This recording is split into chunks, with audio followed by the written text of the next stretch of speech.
thank you very much for the kind introduction and for inviting me here. I would like to present some ways, possible ways we are working on to connect art and technology in our group and in our network. I'm from the University of Applied Science in Düsseldorf, and since 2004 I'm working in this area. Well, I started in nearly 2000 at Siemens in this technological field, and that I have to say, so I'm a computer scientist. I'm coming really from the technical side, but in the years that I worked in this area, we broadened our view. We work very much in an interdisciplinary context. But in 2001, it was very, very technically oriented, and I can say we had one of the first projects in augmented reality, in mobile augmented reality in 2000. Und da sind wir wieder mit Projekt like Zukunft, dem Wissenschaftsmagazin auf DWTV. Es klingt wie Science Fiction. Ein Monteur, der per Datenbrille Montageanleitungen zugespielt bekommt. Der Firma Siemens am Zukunftstechnologie. Augmented Reality, erweiterte Realität heißt das Zauberwort. Wo kein realer Verkäufer ist, springt eben ein virtueller ein. Beispiel: Kauf einer Fotokamera. Okay, this was the idea of extending augmented marketing to sell here a camera, for example. Jetzt zeige ich Ihnen, wo Sie die Speicherkarte für Ihre Fotos einlegen. Diese Demonstration im Labor ist Computer virtuell ihre Möbel aus dem Katalog aussuchen und ihr Wohnzimmer einrichten. Hightech im Dienste des kleinen Mannes. Weitere Anwendungsbereiche sind insbesondere im Tourismusbereich zu sehen, zum Beispiel als virtueller Museumsführer. Man kann sich vorstellen, ich bekomme Erläuterungen zu einem entsprechenden Kunstwerk, kann mir zum Beispiel erklären lassen, wie die Maltechnik bei Leonardo da Vincis Mona Lisa gewesen ist. And also to use it for entertainment. Augmented Reality auch bei Computerspielen. Mit dem realen Fuß den virtuellen Ball in ein virtuelles Tor schießen. Das macht nicht nur Spaß, sondern könnte ein lukrativer So that was our idea. Okay, we were maybe a bit ahead of time. There were no smartphones and we were not successful in a commercial way, but yeah, we had a lot of fun and it was really a nice thing. But right now, we are working in a similar environment as at Siemens, but in another way. Okay, here's now. So today I'm working also in a research lab, but it's a research lab which combines different disciplines.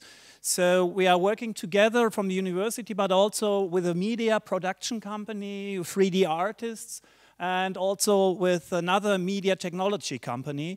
And to give you an impression how our working environment and where we have some of these projects where we are connected to museums and also to artists, I would like to show you a small video from our open day.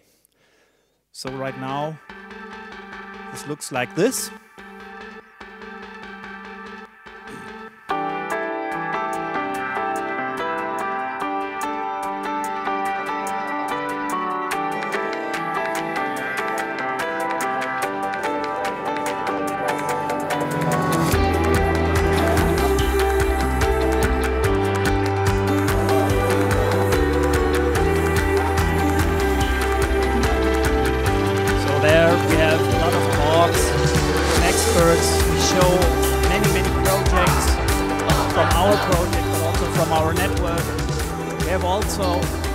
Artists there present their work.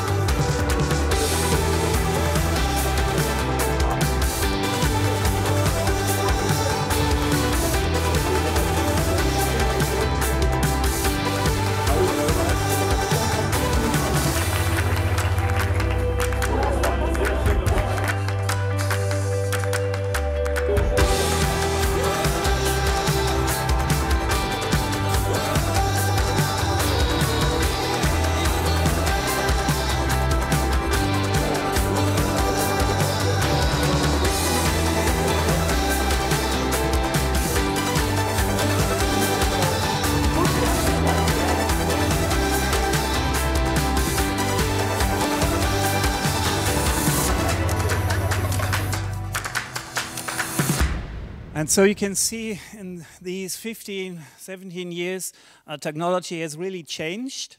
And that's also the main topic of my talk. And just to summarize it, to give you something to take home, I could summarize it in, let's say, 5 phrases. Right now, I would say we have a democratization of technology. Technology is available for everyone. And everybody can use it, but technology itself is not evil or good, but it's the use case, what we're doing with technology. That's the important point. Another thing is we need to create not a good product, not a good service, but we need to create a user experience. The best is a kind of magical user experience. Not quite sure if every one of you here has put on a VR device, but the first time you put on such a VR device and had a good content there, then it's really a kind of magic. And that's the important thing we should try to create for our audience, for our visitors, for our patients, or for our users. So that's the unique selling point. And thus it is important to concentrate on the user, or in this area on the audience development, but it's like in the human-computer interaction, it's a kind of, we need to have a kind of user-centered design, a user-focused view. And creative input is, if we are working interdisciplinary with artists, technical experts, and also from commercials, from a commercial side. So with these interdisciplinary teams, we can create something really useful. So this is what I would like to talk about a bit. I would like to go a bit into detail of these 5 points, and to show you a lot of projects, ideas that we have been working on, or partners in our cooperation network. So with the first thing, democratization of technology, it is available for everyone. Everyone can use, for example, a VR device. When I started in 2000 at Siemens, we only had one of these devices. It costs about 10,000, 15,000 euros or so, but now it is available for everyone. 10 euros for a cardboard, and you can use your smartphone, you have an immersive experience. So if it is available for everyone, the user experience steps into focus. Technology is no longer that important. What I'm doing with this technology, this is important. So the basis of the value is not the product, it's not the service. Here, it's the user experience. And to look at one area of technology, I decided here to select mixed reality because I'm working in this area. The question then often is, what is mixed reality? And just to explain only this phrase, mixed reality, you can say, is any combination of virtual and real entities. So it includes something that you may also have heard, that augmented reality, to augment the real world with a digital content in a special way. But I do not want to go here too much into the scientific definitions. But it also has this VR and also augmented virtuality, where I'm in a virtual environment and only very few real elements or persons are in. But every combination of virtual and real is called mixed reality. And the projects I would like to present are within this complete range of mixed reality.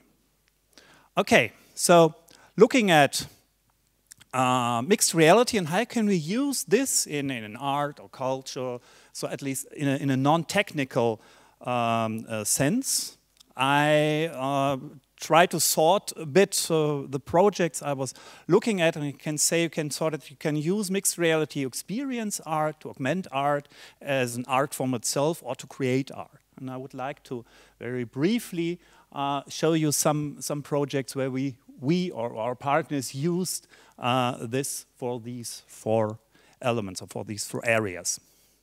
So to use mixed reality to experience art, there is one very nice example in Düsseldorf. In Düsseldorf, very near our lab, there is it's called Worringer Platz, kind of a bit a rough place with many homeless people there. It's near the central station, and there was also an underground station, and it was in the 90s. They closed it, the major there, and before that they had an art festival with lots of very famous graffiti sprayers and artists. So in this subway station downstairs, there is a lot of art, very many graffitis, as you can see here. But it is closed, so nobody can access it.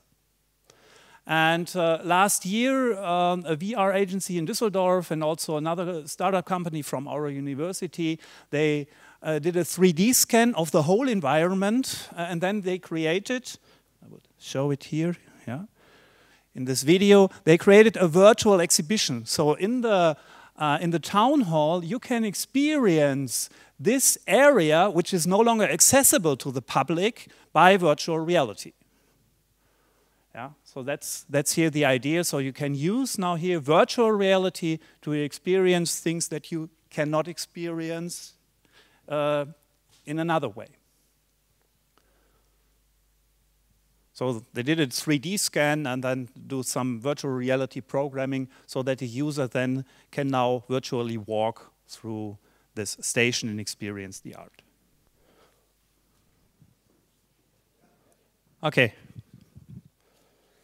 Good. Okay, so this is one example how to use mixed reality to experience art. Another thing is to use it to augment existing art. And there is a very nice example. It's a startup, I think they started 4 or 5 years ago in New Zealand, Quiver Vision, and they allowed to use paintings from children and to augment this then with digital content. Here, for example, you can color a dinosaur, for example, and then you use your smartphone to experience it. It comes really to life. And I think this is really a very, very nice example because you are creative on the one hand, you are really coloring this, you are painting this, and then you can use the digital content to experience something that you cannot experience before. But this combination, I think, is that counts. And there is also another very, very nice example I found. It's the Augmented Art Gallery in Ontario, Toronto. And I also want to show you a video. I really liked this idea from this artist.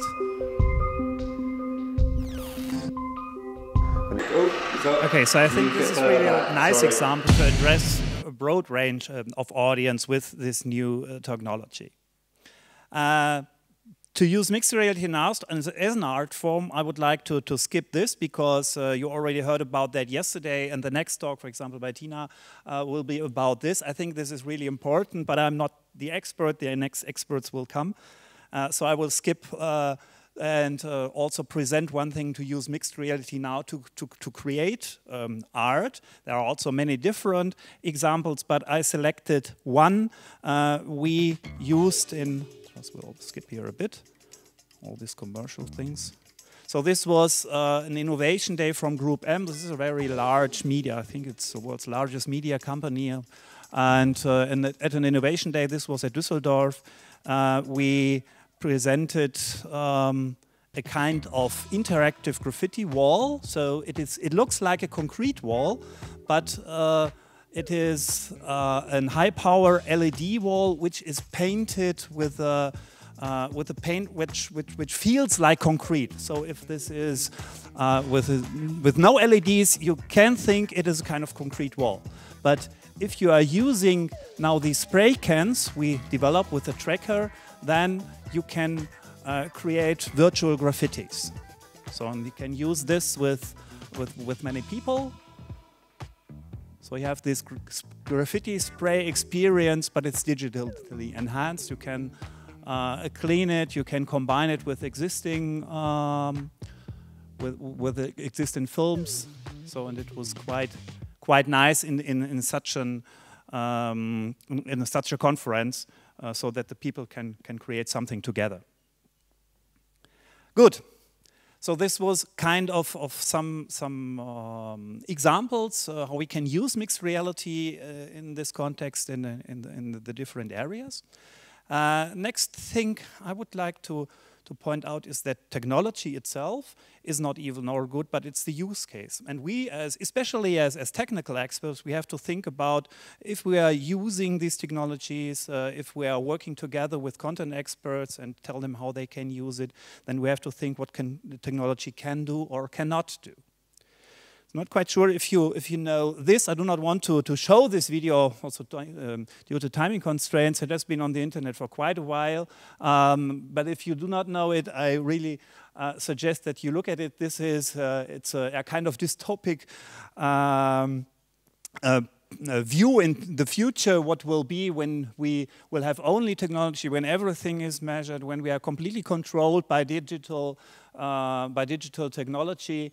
I'm using this every time when I'm giving lectures to my students about virtual reality. So as a kind of, yeah, let's say, example that we should try to prevent. We should, and I'm really happy that there is research in this area, especially for me as a technical expert. That we have here, for example, Thomas Metzinger is a philosopher from the University of Mainz, and as part of a European project on embodiment, they are working on the pros and cons in this area on virtual reality, and they ask, so do we know the pros and cons of our work in VR? Do we know what happens to a user if he is wearing, for example, a VR glass the whole day? We do not know that, but we should think about that if we want to use this technology in everyday life. So there are some experiments and observations how there are positive psychological effects. For example, Mel Slater from University in Barcelona, yes, have done a lot of work. What are positive effects of virtual reality? I do not want to go too much into detail, but for example, he showed that if you are in a virtual world, are in the body, for example, of black people, for example, then he could show that there is a decreased implicit racism after that, at least for a short amount of time. So there are some positive effects, but on the other hand, there could also be some psychological risks. For example, this depersonalization, which is a kind of illness that you are not feeling that you are inside your body, or that you are this Truman Show effect. That you are a part of a game show, for example, and we do not know if virtual reality could also have a risk, so that these effects could happen if we are using VR, for example, the whole day. So I think it's very important, especially for technical persons and for this interdisciplinary group, to look also at these things. And one of the first, kind of results of this is this code of ethical conduct from Thomas Metzinger and his colleague Michael Maderi as part of this project, where they try to give some rules or give some hints at least what we should look or what we should look for when we are working with this technology, and do this for very many people. Another thing is that we should look at the audience or at our users. In human computer technology or in human-computer interaction, this is a very important point, this user-centered design. And this is the same, I think, in your area. In audience development, it's also a very established term. And if we look for our audience, we can see there are a lot of different audiences, and they have different needs, they have different opinions, and they have also a different access to technologies, starting with the maturists from which are born 45 and earlier, to the generation Z, which is now the latest generation. And I'm not quite sure if because this is not so much my area, but I'm not sure if there are studies that look at the attitude towards arts and culture in these different generations. So maybe you know, I do not know. I really would like to know if there is something. I looked a bit, I found one or two things here that I referenced here, but I think this is really important. We have to look at the different generations and how we can address them with this new technology. I did a very small internal project on this myself, a very small study. I asked my children, which are in this generation, and we can say that this generation is always on and connected to their friends, and there is really no separation between real and the digital life. And it is important that sharing is more important than owning. So this sharing and this experience is important. And also permanent things are not so really important for them because you can store everything. Everything is also in one way or the other digitized. You can copy it. So permanence is not, having something permanently is not very important for this generation. It's more the ephemerality. So this ephemeral interaction, this is what is personal worthy for them. So, and we have to address this. And for creating such a magical user experience, especially for this generation, we are currently working also on one or two projects. I would like to give you a very sneak pre-preview. This is one I really like. It is a thing we are working together with the WDR. It's a public broadcasting institution here in Germany, in North Rhine-Westphalia. And here the idea is to connect generations. Especially, we want to preserve the memory of the people who were born in World War II times. So, and we did some interviews with imaginarists, so born 1945 and earlier, who have memories from the war. But we do not want to have here to broadcast it on TV because especially the generation said does not look TV. We want to create a 3-minute chat that you can have in your living room with these people. So we use augmented reality, and here you can see this is now our current. It is really the latest pre-alpha release. It was filmed yesterday when I prepared my journey here to Karlsruhe. And here the idea is we have these 3 persons with these interviews. We did interviews with people from Russia, UK, and Germany with these 3 interviews, 3-minute interviews. And during this interview, there should also be a kind of interaction and real time. And here you see what we did. We added some digital elements to provide a kind of empathic experience. But we, as a we will only work on this technical, on the technical elements, and to decide what to use and what not to use. So to have a compelling story and compelling interview. So we are working together now then with the WDR. So that's one example, and also to create such a magical user experience. This is also another project. This is an idea of using mixed reality not for the visual augmentation, but we want to use a non-visual augmentation. And this could look like this. So the idea is to provide someone with the experience to sing like a tenor without singing. Just show you. It's difficult to explain.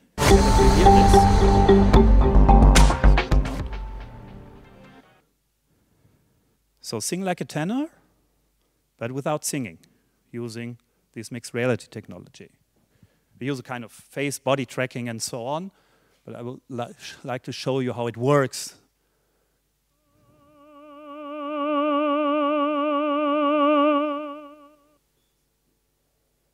So you can control volume and pitch by moving your arms.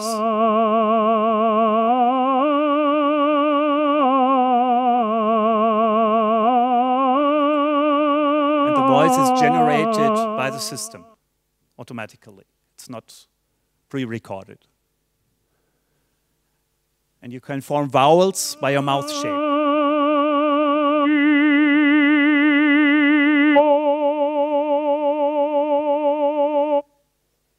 And with that, and a little bit more programming, you can perform an aria.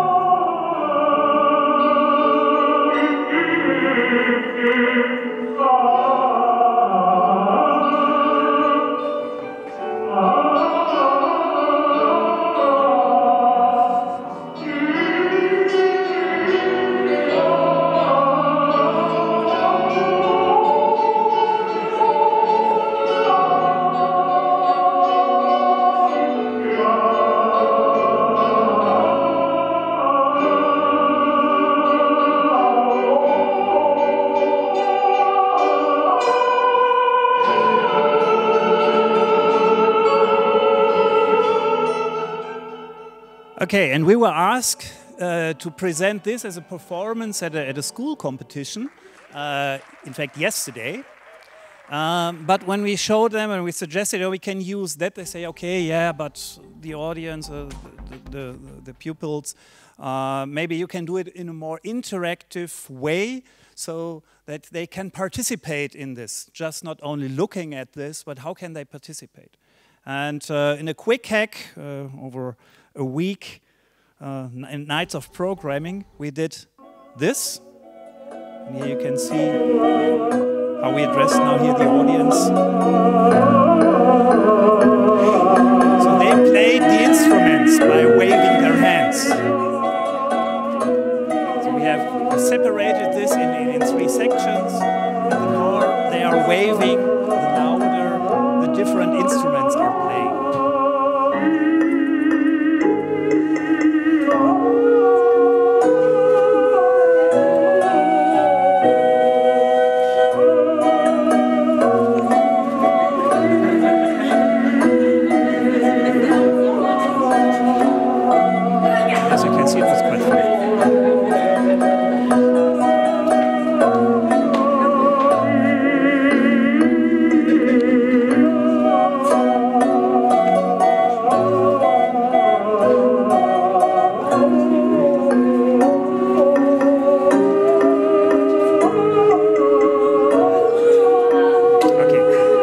To give you an idea.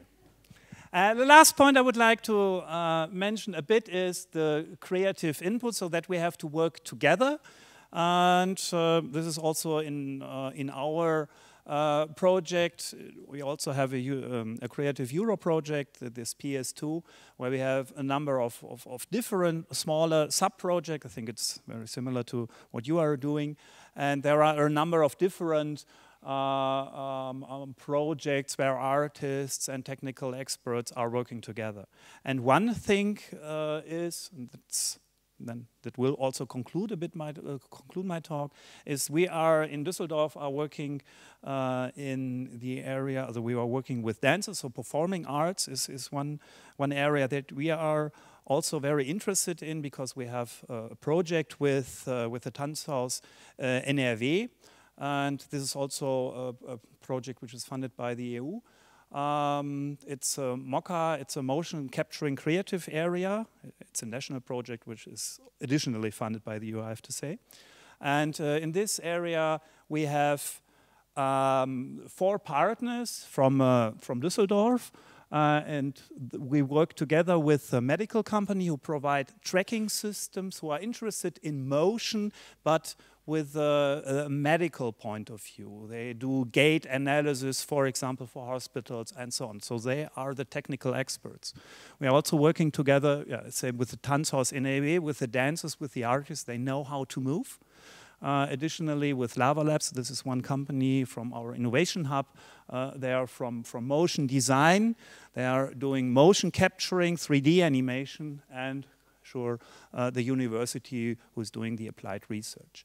And in January, we worked 1 week together with Tanzhaus NRW at a dance week. We invited 15 dancers and provided them with combined them with our experts and with all the technology we have in this lab, and then they should work 1 week and create something new. And here is one video. Oh, and I see there's a, oh, okay, it works. And this was really interesting to see and to stretch the boundaries from the technology, what we can do with that in 1 week.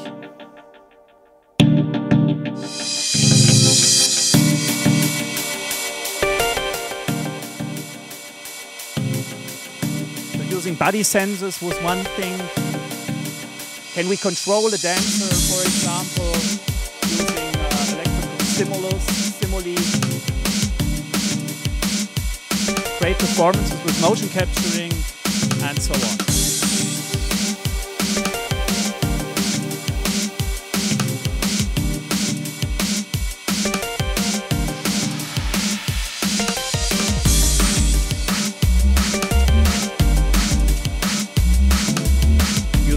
Brain sensors for input.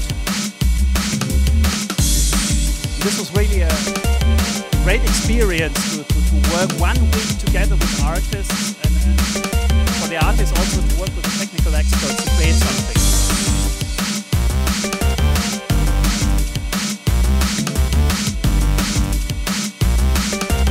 Okay, so to summarize, I have shown you very many examples, but in what I would like to say, we can use this technology. It is available nearly for everybody.